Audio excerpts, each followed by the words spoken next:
Welcome to another episode of Your County. I'm your host, Diane Parker, and we are here at the Yellowstone County Museum. This is up on top of the rims in Billings, right by the airport.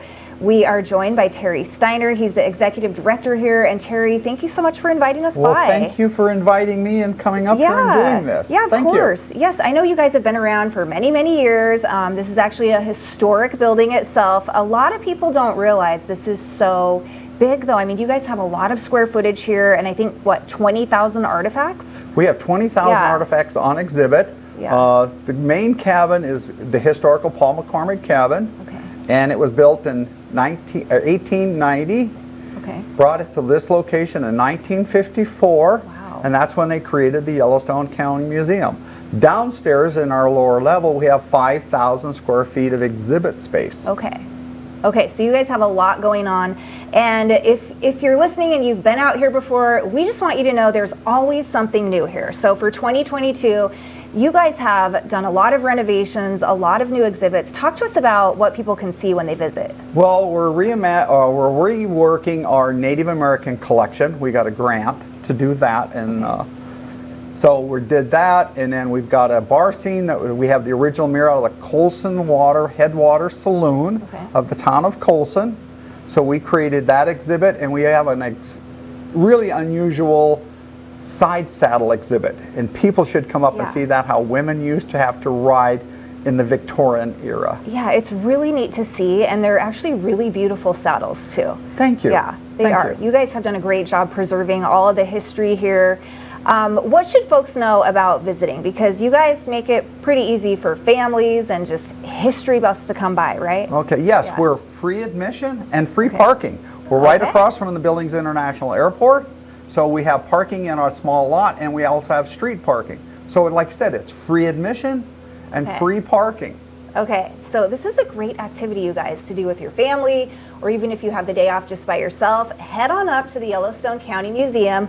A lot to see inside. Also, I just have to say the view outside is gorgeous. Oh, we have probably the best view from our deck of all the mountain ranges around Yellowstone Valley. Right, I mean, how many can you see from here? We can see the Bighorns, the Pryors, Absarokas, and the Beartooth mountain ranges. Okay. So that's a pretty good view. Yeah, that's a lot. On a nice day with no clouds, like today we're taping, it's so great out there. And you guys, they have the binoculars. You can put the little token in, and you can just see for miles. Yes, and we also have a historical locomotive that's out on the east side of the museum. It was brought up here in 1956, and it's the historical last steam locomotive used in Billings, Montana, and it was given to the County Museum for the Northern Pacific Railroad. Okay, very cool. And you always have plans for renovation and just keeping things up. Is there anything in the future going on with that you can talk to us about yet? Yes, we secured a grant. We're trying to secure a grant to replace the wood on the locomotive. Okay. For years, the locomotive sat outside in the weather. Then the county built a shelter over it, but the wood is rotted, and there was also a fire in the cab, so we're going to replace that wood. Okay, so folks can stop by and eventually see all that replacement. But I mean, you can stop by and still look at the train. It's really neat to look at. It really is. It's a historical locomotive. So so we'd love to have people come up and visit the Yellowstone County Museum. Okay, wonderful. So tell us a little bit more about the big picture of the Yellowstone County Museum. How is it funded?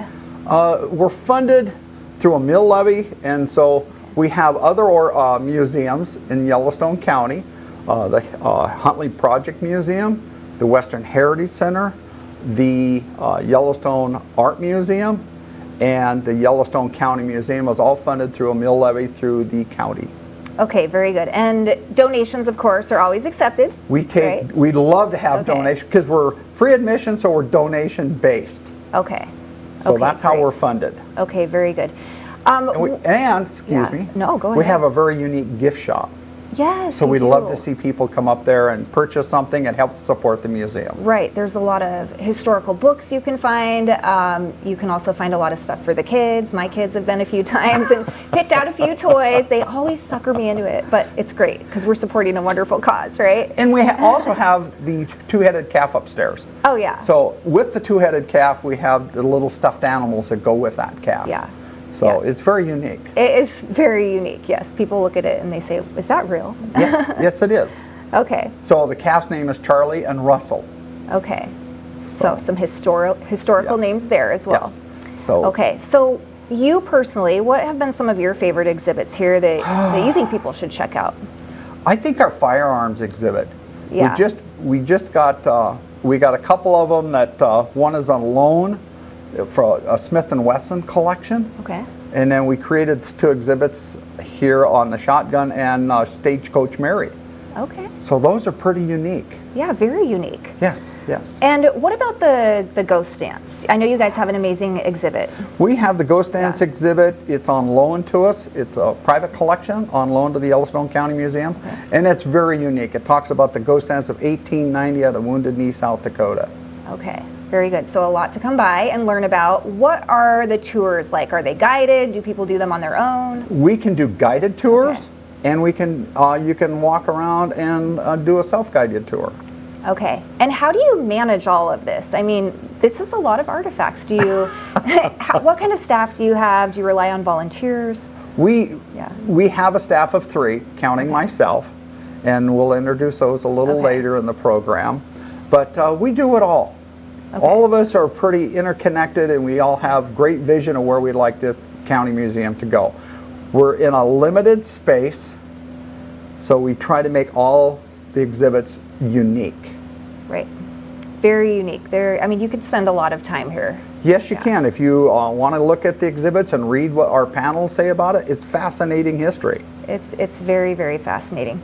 So tell us more about your history. How did you come to be here? Have you always been fascinated by history? I've always been fascinated with history. I retired from Rocky Mountain College, and I was just fortunate that the board asked me to come up and be the director here. Okay. So it's been an amazing journey, especially with the 3 guys I work with, because we work so well together, and that's really important in any position. If you have a team that you have a vision of where you want to go, that's the most important. Right. Is the 3 guys I get to, or the other 2 guys I get to work with. Okay, that's awesome. So tell us a little bit about them, because we're going to meet them here in just a second. Christian Coppage, he went to school at MSUB. He got his degree. And he's been the curator here in the museum for about 4 years. Okay. So he does all the curation, he creates the exhibits.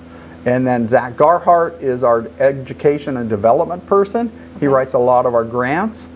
And he's got his master's degree in archaeology. So it's a great team. It really is fun to work with these guys every day. Okay. And we have a really good board to work with too, because they see the vision of where we want to go. So that's really important, is our board. Yeah, that's wonderful. So I know you guys also have some partnerships in town where people can come and hear about the history too, right? Yes, we do. Okay. When Zack, I would really like to have Zack talk about those partnerships. Yeah, we'll have Zack expand on that. And is there anything else that you'd like to add, Terry? No, it's not. I just would like to invite people to come up and see their county museum. Like I said, it's free admission, free parking. You can't get a better value in the city of Billings. No, you really can't. We would invite everyone by. Well, thank you so much, Terry. Let's go ahead and we'll check in with Zack and Christian. Thank you. Yeah, thanks. And we're here with Christian, and you are the curator here at the museum, and that sounds like such an important job. Tell us a little bit about what you do here. It is a relatively important job, I think. So my primary duties here are to manage and preserve our collection, which we manage over 25,000 artifacts, including our photographic collections, documents, correspondence, and of course material culture, physical artifacts.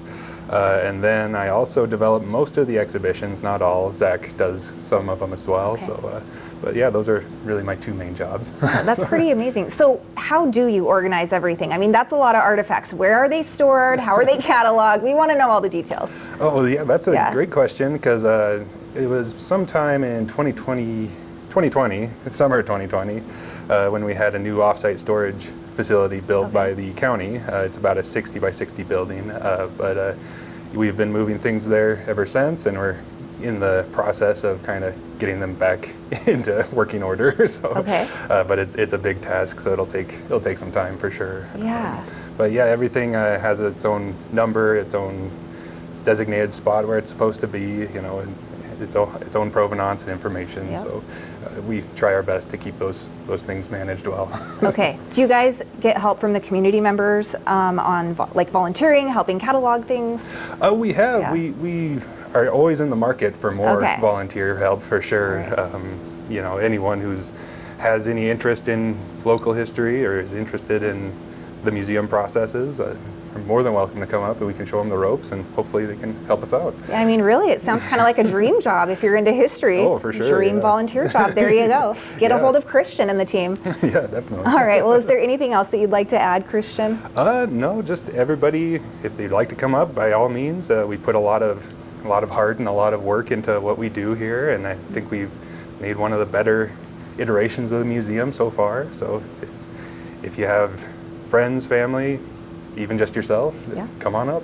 Right. You guys have done a wonderful job. People definitely should stop by. All right. Well, All right. Thanks so much, Christian. And let's go ahead and check in with Zack. And we're here with Zack. And Zack, you are in charge of education, development. Talk to us about what your role is here. Sure. Do a ton of different stuff all around. One of the biggest projects we have going on right now is our Indigenous room. We got a grant from Montana History Foundation, so big shout out to them. They've been big supporters of us. And our first grant, there's actually been two, was to go through our collection and identify what tribes do these belong to. Oh. And we did that with Dr. Joseph McGeeshik. Then our second round, we got to $6,000 to form an Indigenous committee of local experts. Okay. And through these local experts, we formed a master plan. So we have a huge plan for that room. In phase one, we remodeled the whole room. We built new cases, and now we're going to start setting up the exhibits. Should be good in May. It's going to cover the 12 tribal nations of Montana. Wow. So the committee got together. We thought, we just do, local Apsalica, Northern Cheyenne. But they said, no, let's do everybody. It's amazing how many people we get in the museum that don't understand Indians exist today, and not just how they exist in movies. Right.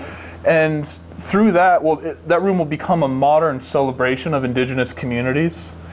So we'll cover each 12 tribal nations, and starting this year, we'll pick a nation or two, reach out to, and hopefully we can have them curate the display for us. So it's not so much the museum's voice or the staff's voice, but the actual community's voices. Right. That is absolutely amazing. I love your plan that you have, and it's wonderful that you've gotten this amazing grant to do all of this in all the separate phases. Just curious from the beginning, how did the Yellowstone County Museum acquire all of the artifacts, and what was that process like then going through it with your expert to help figure out which tribes they belong to? Yeah, sure. The museum, since we've been around since '56, there's been a ton of early organizations that left or donated us items. A ton of our stuff is donated. We actually we love loans too. So if you have a collection of amazing artifacts, loan it to us, give it to us for a year, we'll display it, we'll return it. But they come from all sources, like our firearms. We have a current display of Smith & Wessons on loan, and we have a lot donated as well. So about 50-50. Okay, very good. Talk with us a little bit more about the speaker programs that you have, where people can go and actually hear about some of the history. Yeah, last year we got a grant from Billings Community Foundation, another great organization that's highly supportive of us. Everyone should check them out. We did an Indigenous Speakers program. And this year, we haven't decided what our theme's going to be, but they'll actually be at the museum, and we usually have them, we call them History Uncorked, so there's usually wine and chocolate and a free speaker, so you can't beat that. That sounds great. Yeah, when is that again? Yeah, Wednesdays usually, but we haven't set them up for 2022 yet. Okay, so look out for info on the website, I'm sure. Yes, absolutely. Okay, very good. Any other sort of partnerships that you guys have with the community? Yeah, I think we have great partnerships with all the organizations in town. We share often with the Western Heritage Center, the other fantastic history museum in town. Of course, Mott's Mansion, we do things with the Yellowstone Historic Preservation Board. We've been working with Yellowstone River Parks Association. Like there's every community partner in history. We try to work with everybody because we want the community to come together to use all our resources as one. Right, and volunteers are always so important, and I know you guys were mentioning you have this huge new building. Talk to us about that. Yeah, so one of the things we're doing is we're working on becoming nationally accredited.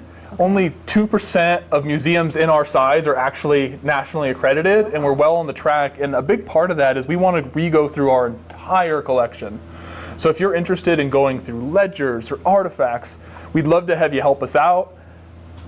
Okay. And there's so like, do you like firearms? Do you like indigenous? Do you like Western? Do you like military?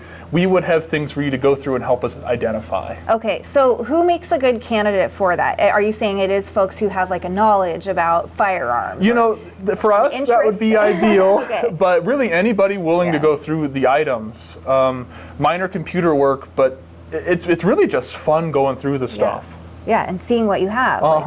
Yeah, getting to play, like it actually touch the artifacts and opposed to Yeah. seeing them. It's really something else. Right, that's a really unique experience. Okay, so how do people get a hold of you if they are interested in volunteering? Yeah, sure. We have our website. We have just come on up would be ideal. A phone, and any way you can reach us. But coming up is just ideal, and we're free. So once you're here, it's not like we're going to ask you for money or anything. Right. No, and you can look at everything and have a great afternoon here. Yeah. Okay, so tell us more about the room. It's right off to our side here, but it is a bar room, and this is one of your more recent exhibits that you have. Yeah, one of the fun things we were able to do, and one thing to say about the exhibitions, every single exhibition we have is either grant funded or donor funded. The county really keeps us going, keeps the staff paid, but the actual exhibitions, grants, donors. Okay. The bar scene we did was an example of a grant-funded exhibition, and it was great. One of the board members had wood, old barn wood from the 1800s, and we used that to create a basic bar scene. And the highlight of the bar scene was the Colson mirror from the Headwater Saloon. So that's mirror, it weighs like 300-400 pounds. Wow. It's from like the 1890s. Yeah. It's ridiculous. And there's everything in that exhibition is something fun from Billings. Right. And it's fun to walk through too. I mean, adults, kids, I think anyone would like it. You walk in and you feel like you're in an old time bar. Yeah, we call it our Instagram room. So if you're looking for that selfie, that's the room. Okay, this is where we're gonna head after we take the show, okay? We're gonna get our Instagram selfies. All right, well, is there anything else that you'd like to add? I think just like Terry and Christian, visit us. You'll be surprised at how much we have. Okay, I'd like to know, what is your favorite exhibit? You know, I'm biased here. Side saddles. I think that is such an interesting history about how women's early social victory for rights. Right. You know, it led to so many things. And it was Western women that did it. Western women, all social movements that give women rights, started in the West almost exclusively.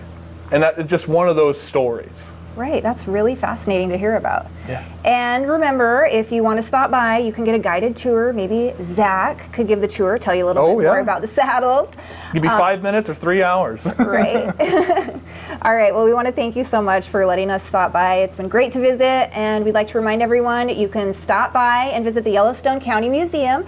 Admission is free. There's free parking. It's right up on top of the rims by the Billings Airport. Will you tell us what days you're open and the hours? Yeah, right now we're open Tuesday, Saturday, 10:30 to 5:30, but in the summer we're also open Mondays. Okay, perfect. All right, well, we want to thank Zach, Terry, and Christian for the great information today, and we hope everyone can stop by.